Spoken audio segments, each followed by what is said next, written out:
Bonjour à tous, bande de fans de catch, ici Kozak, et aujourd'hui nous parlons de Monday Night Raw, l'épisode du 26 février 2024. Nous sommes sur la route de WrestleMania et tous les shows, tous les matchs ont été plus ou moins quasiment intégralement bookés. On connaît les affiches de quasiment tous les matchs et maintenant on va passer au mois de construction pour les main events, pour les matchs de titre, etc., etc. Et je dois vous avouer que tous les matchs sont plutôt hypants. Donc on rentre dans le fil, on rentre dans la route. Peut-être que les chemins parcourus vont être un petit peu prévisibles, mais ce qui est sûr, c'est que les personnages qui sont implantés dans ces histoires sont toujours aussi intéressants. Dans ce show de Raw, toutes les stars, encore une fois, que ce soit les femmes, les hommes, les faces, les heels, ils sont tous extrêmement intéressants. Et que les matchs soient bons ou pas bons à Mania, nous aurons hâte de les voir puisqu'ils seront bien bookés et puisqu'ils impliqueront des personnages auxquels nous sommes attachés, auxquels nous sommes investis. Encore une fois, une bonne construction, la WWE crée des stars et c'est ce qui nous rend intrigués. Ce qui rend le produit intéressant. Encore une fois, c'est les produits qui rendent ce sont les stars qui rendent ton produit intéressant. Donc, comme d'habitude dans ce podcast, on va parler du segment ou des matchs qui m'ont le plus inspiré pendant le show, que j'ai trouvé les meilleurs pendant ce show. Et j'en vois deux en l'occurrence. Je vois deux segments, deux promos. Et on va commencer par celle qui est arrivée en premier. La promo de Drew McIntyre ainsi que sa confrontation face à Seth Rollins. Drew McIntyre a remporté l'Elimination Chamber, c'était évidemment la bonne décision puisque c'est le meilleur adversaire possible pour Seth Rollins à WrestleMania. C'est le personnage le plus intéressant de Monday Night Raw, je dis pas le plus over, mais le plus intéressant, qui a le personnage le plus intriguant, le plus imprévisible. Drew McIntyre déchaîne les passions, on a envie de le voir champion et je le dis encore une fois, il doit battre Seth Rollins à WrestleMania, puisque le reste de l'histoire s'écrit toute seule, parce que Drew l'a mérité, parce qu'il fait le meilleur travail de sa carrière, et que je trouve sincèrement qu'à l'heure actuelle, Drew McIntyre est bien plus intéressant et bien plus over que Seth Rollins. Oui, Seth Rollins a sa petite musique, wow, et ça fait chanter les gens, c'est tout, mais il n'a pas grand chose d'autre, et faut pas le prendre mal parce que je trouve aussi que Seth Rollins à l'heure actuelle où il devient un petit peu plus sérieux, on va voir dans cette promo, il va faire une promo un peu plus sérieuse où il fait moins de il fait moins de trucs comme ça. Actuellement dans un mood plus sérieux, j'aime énormément Seth Rollins et je serais ravi de l'encourager à WrestleMania dans un rôle de babyface face à Drew McIntyre le heel. Je serais ravi d'encourager Seth Rollins même si au fond de moi, je veux voir Drew gagner et que je serais content si Drew remporte le bordel. C'est tout à beauté du catch, faire en sorte qu'on ait envie que nous encourageons le babyface par rapport à l'histoire que nous a racontée, mais qu'au fond de nous, on se dise, oui, c'est bel et bien la bonne issue, c'est bel et bien le moment où le méchant doit remporter parce que c'est plus intéressant pour la suite, et c'est ce qui va me faire continuer à rader le produit par la suite. Bref, je fais confiance aux lutteurs, je pense que la promo, que les segments qui vont suivre, que les matchs qui vont suivre vont être excellents, et que le climax à WrestleMania sera très très bon. Mais cela étant dit, je n'ai pas parlé du tout de la promo, donc allons-y. Drew McIntyre rentre sur le ring pour faire sa promo et directement il va, comme d'habitude, être un sauvage total et lancer des piques gratuites et des insultes gratuites envers CM Punk qui est toujours retiré des rings, qui est toujours à l'extérieur, à se soigner, à attendre son retour qui aura son lieu à SummerSlam, à hyper cette rivalité qui va le faire au fil des mois, il va continuer à hyper cette rivalité, ce match que nous avons tous hâte de voir, CM Punk face à Drew McIntyre après tout ce trash talking. J'ai hâte de voir ce qui va se passer entre les deux, ça va être flamboyant. On va rester connecté, il y a encore 6 mois à tenir. Dans 6 mois, ça va être flamboyant. Nous avons hâte de voir ça. Mais qu'est-ce qu'il dit en gros ? Il arrive sur le ring et il dit j'ai gagné le match, mais je suis un peu triste parce que j'ai été blessé. Et quand je suis allé derrière dans les coulisses à l'infirmerie, le médecin m'a dit que peut-être que je le ferais pas pour WrestleMania. Vous savez ce que je lui ai répondu ? Putain, je suis pas CM Punk en fait. Alors oui, je vais aller à WrestleMania parce que je suis pas une fiotte en fait. Directement, il le trash talk. Et il va se mettre dans la position de CM Punk favorite, la position iconique, les jambes croisées. Et il va dire, bon maintenant on a évoqué tous les trucs avec CM Punk. Alors j'ai beaucoup de trucs à sortir de ma poitrine. I've got a lot of things to get off my chest. Pareil, réplique culte de CM Punk. Et il continue à le provoquer. Et ce qui est drôle, c'est que je trouve ça jubilatoire. Encore une fois, Punk est mon catcheur préféré. Et je le défendrai toute ma vie. Et ce sera toujours mon babyface favori. Quand je le vois face à l'adversaire, quand il fait des choses comme ça, j'adore encourager Punk. Mais voir Drew l'insulter comme ça de manière si sauvage et tellement gratuite, et en même temps c'est tellement mérité par rapport au passage de Drew McIntyre, je comprends pourquoi il fait ça, mais je jubile, j'explose de rire, comme quoi on peut très bien trash talker Punk quand c'est bien fait et quand ça va mener à des gros matchs, mais je suis 100% pour, évidemment, je suis 100% pour parce que Drew McIntyre à l'heure actuelle est un heel. C'est un heel. Et il peut se permettre de faire ça puisque c'est un heel. Donc trash-talker gratuitement un mec qui est actuellement blessé, mais c'est génial et les répliques sont tellement lunaires, tellement sauvages que c'est jubilatoire quelque part, on explose de rire, mais bref. Seth Rollins va arriver et il faut quand même se concentrer sur la confrontation entre Rollins et McIntyre. Et McIntyre, encore une fois, va prendre de court Seth Rollins parce qu'il n'a pas directement parlé de leur match, de leur main event. Il va plutôt critiquer Seth Rollins quant à ses choix d'être le shield, le bouclier de Cody Rhodes par rapport à son combat avec la Bloodline et Roman Reigns. Et il va lui dire, mais gros, mais t'en as rien à péter, c'est leur problème. Parce que qu'est-ce qui va se passer? Vous allez tous vous faire avoir. Le main event de WrestleMania, qu'est-ce que ça va être? Ça va être un gros match, les gens vont être hot comme pas possible, et ils vont directement ressortir une méga clean, puisque la Bloodline l'emporte toujours, parce qu'ils sont plus nombreux, plus magelins, parce qu'ils ont la politique, parce qu'ils ont le rock aux commandes. Bref, ça ne sert à rien. Alors arrête de t'embrouiller avec eux, tu vas perdre ton temps, tu vas être blessé face à moi, tu vas être fatigué face à moi, je vais te l'emporter, tu ne seras pas à 100%, et tu pourras t'en prendre qu'à toi-même. Alors si tu veux un petit conseil mon coco, laisse-les tomber. Et encore une fois, je trouve ça parfait. Le truc du gars qui va dire, surtout le heel qui va dire au babyface qui veut que son adversaire soit à 100%, je te veux à 100%, c'est quelque chose qu'ils font beaucoup la WWE par exemple. Et il y a souvent des heels, genre des mecs genre Samoa Joe, des mecs comme Moxley quand il était heel à l'époque, qui disent toujours ouais je te veux à 100% parce que c'est badass et parce que c'est comme ça. T'as envie de leur dire les gars vous êtes des heels monstrueux, vous êtes des gars, vous n'avez pas envie de les voir à 100%, vous avez envie de les éclater, au contraire soyez fatigués comme ça vous explosez la gueule. Ça c'est un move de heel, mais Drew McIntyre est encore dans ce stade bâtard. Certes il a fait le point de non-retour où il a agressé CM Punk alors qu'il était blessé. Il a montré que c'était un gros heel. Mais il a toujours cette tendance à quand même galvaniser la foule, de faire un avec la foule, de lancer des pics qui font jubiler la foule. Il a toujours ce côté un peu bâtard. Et à l'heure actuelle, Drew McIntyre est peut-être la seule personne, le seul catcheur sur Terre qui peut dire ce truc, être un heel, qui peut dire je te veux à 100%, parce qu'il est tellement intéressant, parce que ça fait tellement sens avec son personnage, bah que oui, je suis ok, et ça fait sens. Bref, quant à Seth Rollins, lui, encore une fois, il va sortir le Seth Rollins sérieux, celui qui a des choses à faire. Encore une fois, il évacue d'abord, il fait I'm a visionary, I'm a revolutionary, qui va caser à chacune de ses putains de promos. Mais on connaît une fois que ça s'est passé, maintenant il devient full sérieux et j'apprécie beaucoup ce travail quand il est sérieux.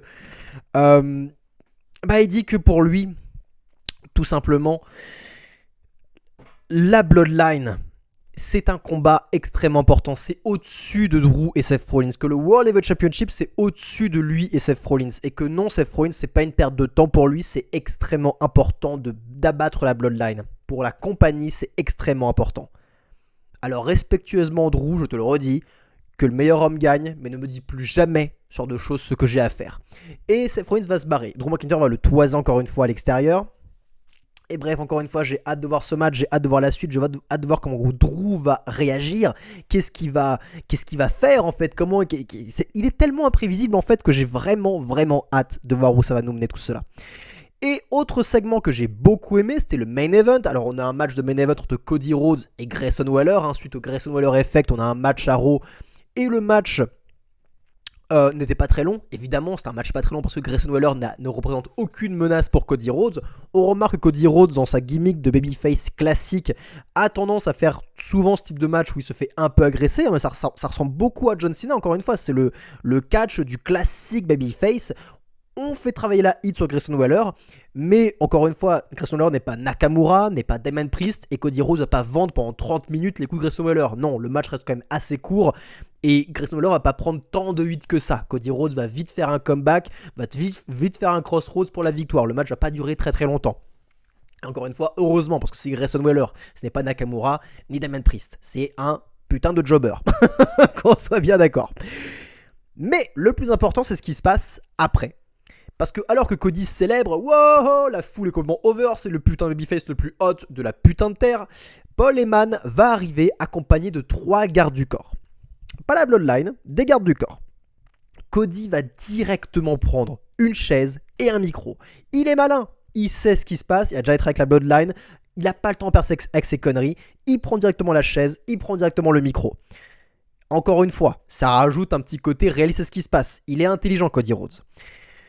Paul Heyman va du coup commencer à le toiser. My name is Paul Heyman, je sais pas quoi. Et Cody Rhodes directement. We doesn't matter who you are. On n'a rien à foutre de ton nom, je sais pas quoi. Il reprend un peu la réplique du Rock.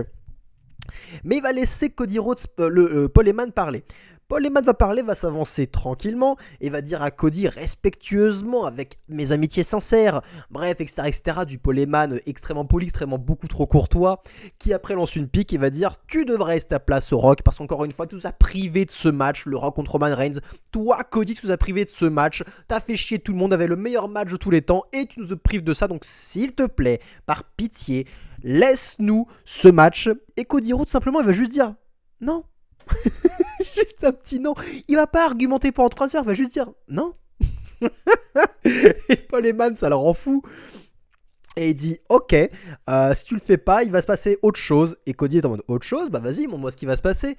Et les hommes d'humains commencent à encercler le ring, commencent à rentrer tranquillement dans le ring. Et Cody directement dit si vous faites un pas de plus, ça va très mal se terminer. Si je vois l'un d'entre vous bouger, ne serait-ce qu'un seul membre, je vais vous ravager la gueule. Et Paul Heyman, du coup, dit aux autres « Calmez-vous, reste calme ». Bon, j'imagine que ça ne me concerne pas. Et Paul Heyman commence à entrer dans le ring. Et Cody directement « Faux ».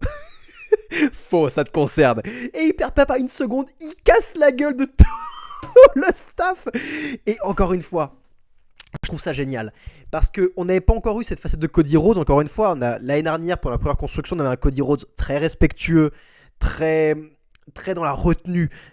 Face à Roman Reigns, face à Paul Heyman, il se faisait toiser et il y avait beaucoup de retenue et il était très respectueux. Et même lors du Media Scrum, pas du Media Scrum, mais la conférence de presse de WrestleMania avec le Rock, il a été très calme, Cody Rhodes, et il s'est fait gifler la gueule. Là, cette promo a montré que ça suffit les conneries. Il n'y a plus de temps pour la discussion, il n'y a plus de temps pour le respect. Il va plus se laisser marcher dessus. Et c'est exactement ce qui nous manquait pour Cody Rhodes. J'adore ce travail de babyface, mais il fallait qu'il montre un petit peu de feu. Et il l'a montré ici. Il va pas se laisser avoir par Paul Heyman, il va pas le laisser parler. Paul Heyman peut dire tout ce qu'il veut. Cody Rhodes le taclera en un mot, parce qu'il n'a pas le temps à perdre avec ses conneries. Et si Paul Heyman continue, il va casser la gueule de tous ses membres, de tout son staff. C'est exactement ce qu'il fallait. Cody Rhodes a du feu en lui. Cody Rhodes veut devenir champion du monde. Cody Rhodes, on a ras-le-bol de jouer avec la Bloodline. Il veut sauver la WWE. Tout ça dans le kayfabe, c'est fantastique. C'est fantastique. Donc il pète la gueule de tous les membres de la Bloodline. Et Paul Heyman va faire un truc. Bon, ça c'était quand même un peu ridicule, je dois quand même le dire. Il va sortir son téléphone pour dire Call Roman Reigns. Et il va sortir un autre téléphone avec la coque du Rock. Et il va dire Call the Rock. Genre, il a 2 téléphones, un pour Roman, un pour le Rock. Là j'ai fait et Paul, c'est quand même un peu too much quand même. En même temps j'ai beaucoup rigolé, mais ça fait un peu trop, un peu too much, faut quand même le souligner, c'était un petit peu too much. Il aurait juste dû dire Call the Rock ou Call Roman Reigns, bref. Mais Cody Rhodes, pareil, sur la 3ème corde, dit tu les appelles, dis-leur bien ça. C'est pas la Bloodline qui va me traquer, c'est moi qui vous traque, c'est moi qui traque la Bloodline. Donc attention à votre cul, j'arrive. Encore une fois, putain de pro babyface, putain d'axe de babyface. Il en a marre de jouer maintenant, c'est Cody Rhodes, c'est son histoire, il va la terminer et on a hâte de voir ça. Le programme le plus attendu de tous les temps, est-ce qu'on aura ce match Cody contre le Rock? Si oui, quand est-ce qu'il aura lieu? Est-ce que ce sera un match tag team avec Seth Rollins? Est-ce que ce sera un match en 1 versus 1? Je ne pense pas que ce sera lieu dans un weekly. Est-ce que ce sera après WrestleMania? Est-ce que ce sera avant WrestleMania? Est-ce que ce sera à WrestleMania?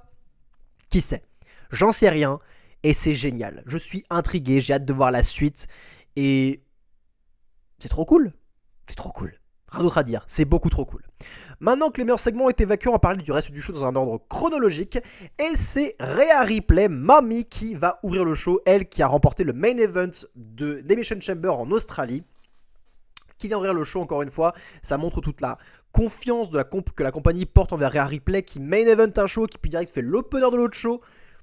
Elle a ils ont confiance en elle parce que c'est une putain de star, parce que les fans l'adorent, parce que je l'adore aussi, parce qu'elle est au-dessus de tout le monde, qu'elle est au-dessus du game, que Rhea Ripley, en fait, elle est même pas dans le top 3, Rhea Ripley, elle est dans le top 1.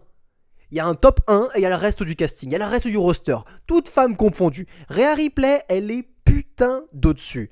Et tant que Jade Cargill, par exemple, n'aura pas eu un entraînement intensif, qu'elle n'aura pas fait ses preuves dans le ring et ses preuves en promo, je pense que Jade Cargill peut se tenir, peut être une rivale hyper intéressante pour Rhea Ripley, mais il va falloir beaucoup de temps pour qu'on arrive jusque-là.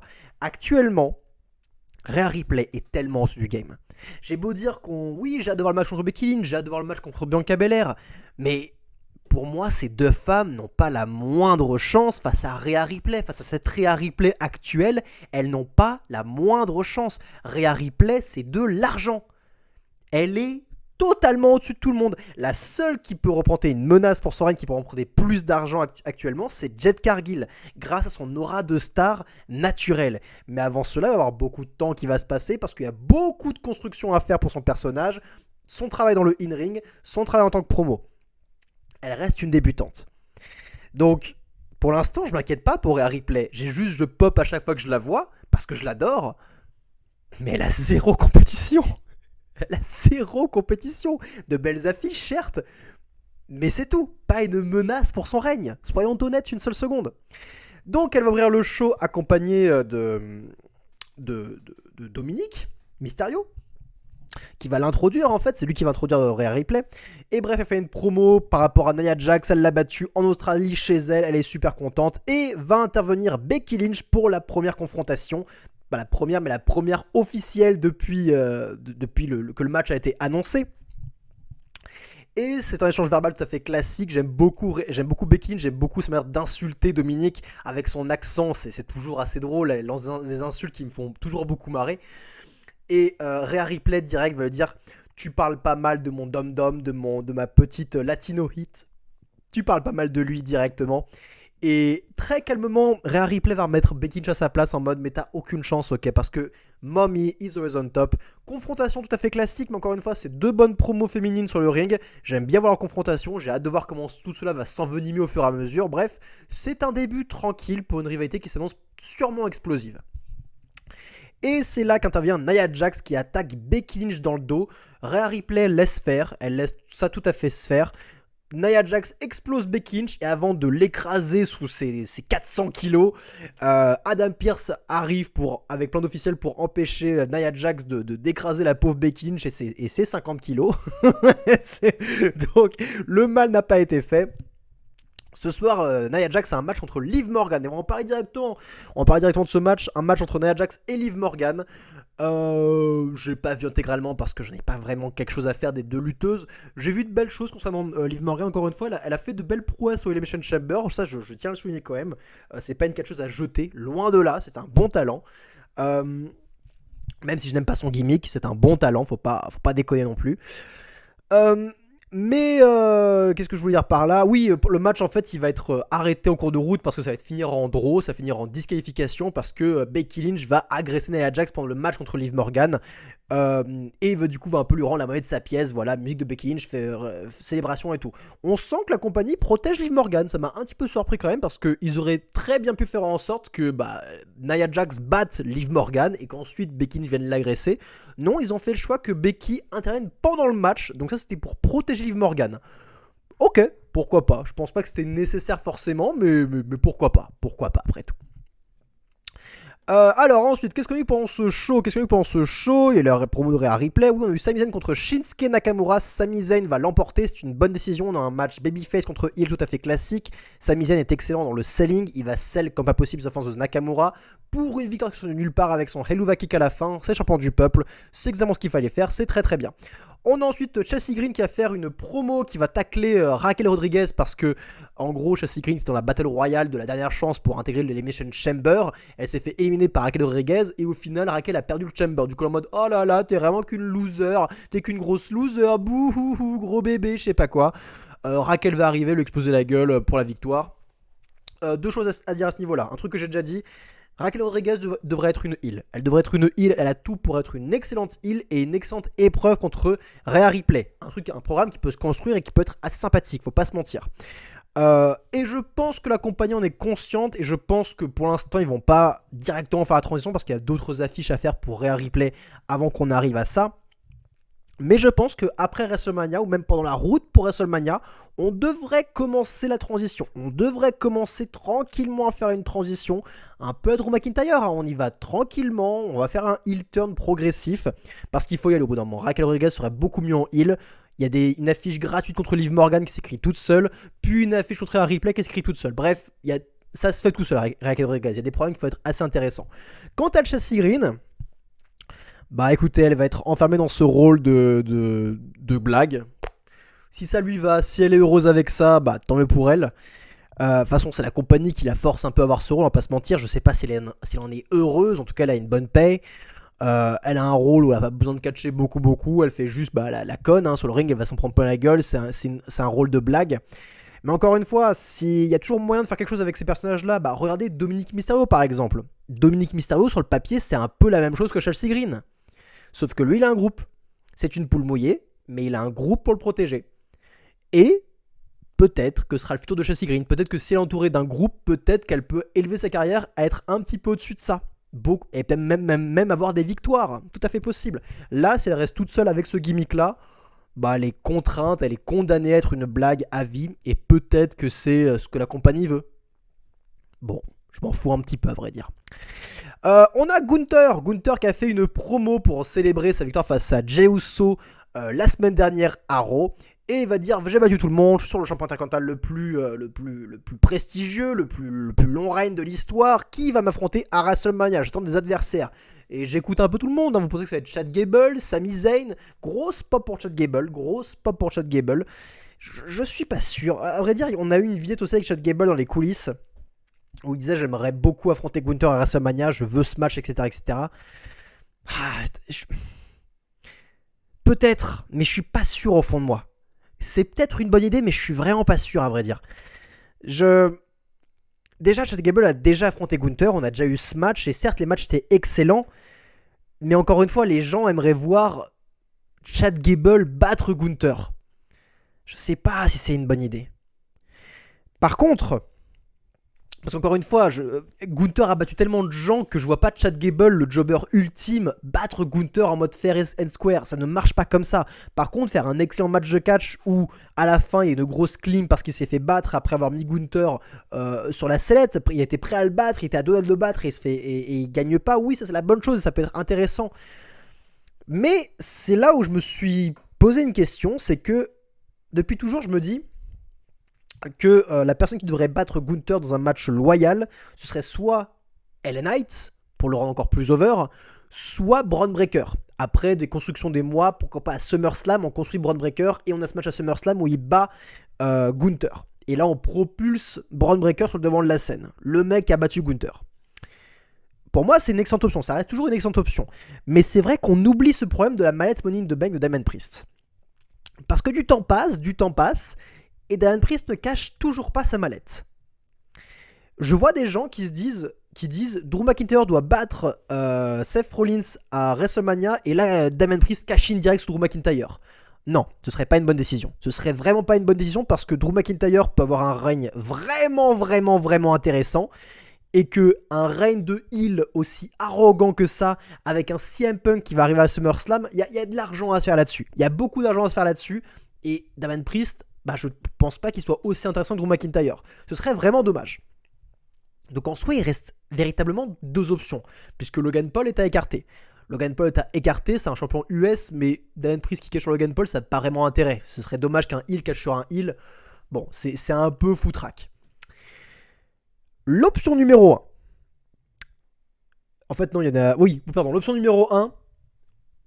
WrestleMania passe, Cody Rhodes remporte la bataille contre Roman Reigns, devient champion universel.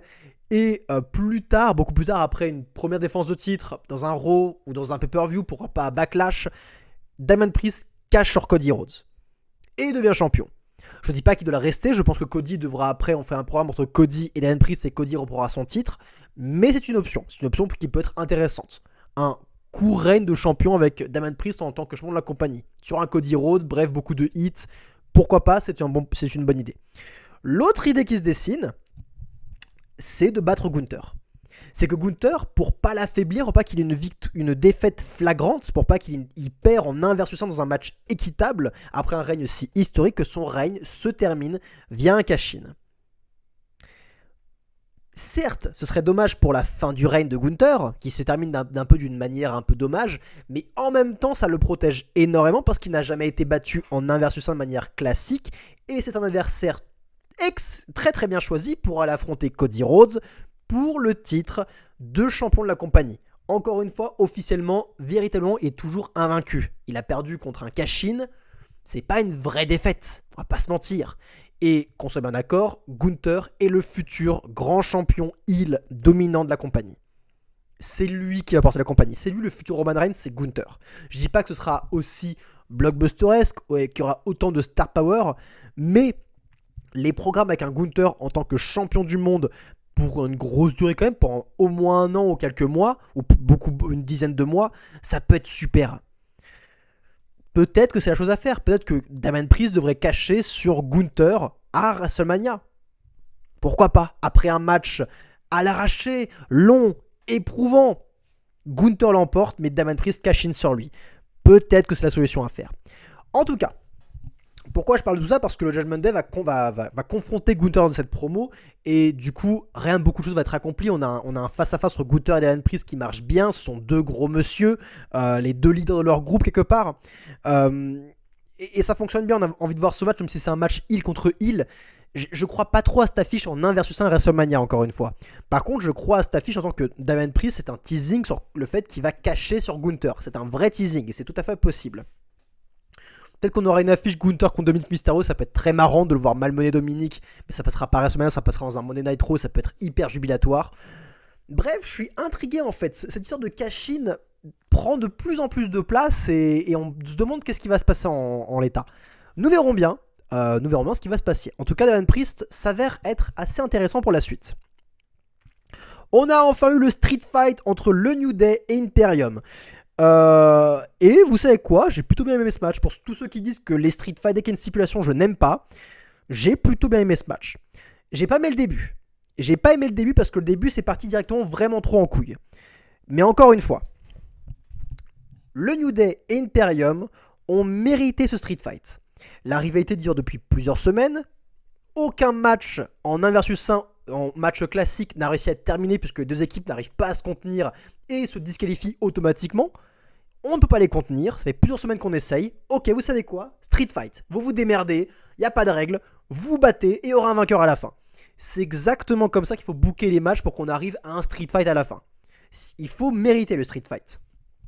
Et je trouve qu'ils n'ont pas déçu. Donc même si au début c'est un foutoir sans nom parce que les 2 équipes vont se malmener le cul, vont se tabasser directement et vont même pas aller sur le ring, c'est directement à l'extérieur dans l'arène, ils vont directement se splitter, donc la caméra a un peu du mal à suivre ce qui se passe. Au moins dans ma tête, je me dis, même si c'est un foutoir et que je trouve ça pas très cool à regarder, je comprends pourquoi on en arrive là.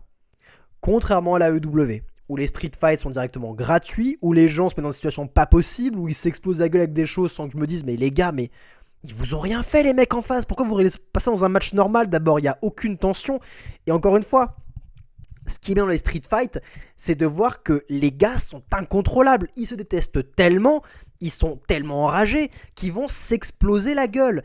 Et ce qui est intéressant, c'est pas les spots avec les objets, c'est la rage des lutteurs. C'est ça qui est dans les street fights, et c'est ça qui manque à l'AEW. Vu qu'il n'y a pas de rivalité, de construction de match pour un street fight à l'AEW, ils font des matchs avec des spots, des tables, des chaises, des kendo, ce que vous voulez. Mais il n'y a pas de rage sur le visage des lutteurs. Il n'y a aucune rage. Pourquoi ils devraient en avoir? Ils n'ont aucune raison de se détester dans le kayfabe. Là, ils ont toutes les raisons de se détester. Et quand je vois Giovanni Vinci, qui en a quelque chose à foutre de Giovanni Vinci? Qui en a quelque chose à foutre de lui? Justement, personne n'a rien à foutre. Mais dans une rivalité comme ça, où les mecs, ils se foutent sur la gueule pendant des semaines, et quand je vois Vinci malmener Xavier Woods et Kofi Kingston avec un kendo stick, avec des chaises, mais vraiment quand j'ai dit malmener, c'est les malmener, et enrager et crier comme un porc, j'ai fait putain de merde, le Vinci, il y avait ça sous lui, il y avait ça dans son côté très classe, ce côté très propre sur soi, il cachait ça au fond de lui, le petit Vinci. Et il m'a beaucoup surpris, et encore une fois, là, grâce au street fight, grâce à cette rivalité qui a pris du temps à perdurer, et bah c'est rare de voir ce genre de rage sortir, et honnêtement, bah, je suis content de voir Vinci à l'écran. J'ai pas dit toujours du bien de lui, j'ai toujours mis over Kaiser et enterré un peu Vinci. Là, Vinci, pour moi, a été la personne la plus divertissante de ce match. Et je suis trop content pour lui, c'est super. Bref, match street fight, des tables, des chaises, etc. etc. Mais la question qu'on se pose, c'est qui va gagner le bordel. Et à la fin, alors que le New Day s'apprête à éliminer Vinci, à faire tomber sur lui, Kaiser tire l'arbitre au dernier moment alors qu'il allait faire le compte de 3. Grosse clean, grosse hit, le New Day est complètement fou. Et au final, c'est bien Imperium qui va réussir à reprendre l'avantage après un enchaînement d'offenses, mais incroyable. Et vraiment, roll-up sur Xavier Woods qui est complètement KO. Victoire de Imperium. Et c'est exactement la bonne décision. Parce que en ce moment, ils sont hyper intéressants. Gunther est au sommet du monde. Et il faut que Imperium, que Kaiser et Vinci soient plus que ces larbins. Il faut qu'ils s'établissent en tant qu'équipe dominante. Équipe qui peut faire des dégâts. Équipe qui peut prétendre être champion de la fédération. C'est en faisant des choses de la sorte, c'est en construisant des rivalités comme ça et en gagnant contre une équipe plutôt forte dans le kayfabe, le New Day. Et là, je crois en Imperium. D'un coup, je crois en Imperium. Et dans le futur, les voir champions par équipe, ça peut être super. Ça peut être génial de les voir champions par équipe dans le futur. Peut-être pas maintenant, parce que pour l'instant, c'est Judgment Day qui a été par équipe et il faudrait plutôt qu'ils battent des faces. Mais vous savez quoi? Faites une histoire avec Miz et R-Truth contre Judgment Day. Faites en sorte que Miz et R-Truth remportent à WrestleMania, parce que comme ça, la foule sera complètement hot parce que R-Truth devient champion. Et Imperium, c'est la suite logique. Imperium qui bat le Miz et R-Truth, qui devient champion par équipe, avec pourquoi pas un Gunther qui devient champion du monde par la suite. On a une faction extrêmement dominante et je pense que c'est ce qui va se passer. Je parie que c'est ce qui va se passer. J'ai hâte de voir la suite. Bref, bon match de catch. Bon match de catch. Pour évacuer un peu le reste, on a eu India Rowe avec Candice LeRae contre Shayna Baszler et Zoe Stark. Évidemment, Baszler et Zoe Stark remportent parce que Hartwell et LeRae, ce sont des blagues. Qu'est-ce qu'on a eu d'autre? Liv Morgan contre Nia Jax, j'en ai déjà parlé. Et en fait, voilà, j'ai tout dit. Le show est terminé. J'ai beaucoup parlé. Combien de temps a duré cette review? 30 minutes. Ah non, ça va, comme d'habitude en fait. Bon bah écoutez, c'était Kozak. Dites-moi ce que vous avez pensé de ce show dans les commentaires. Prenez soin de vous, bande de fans de catch.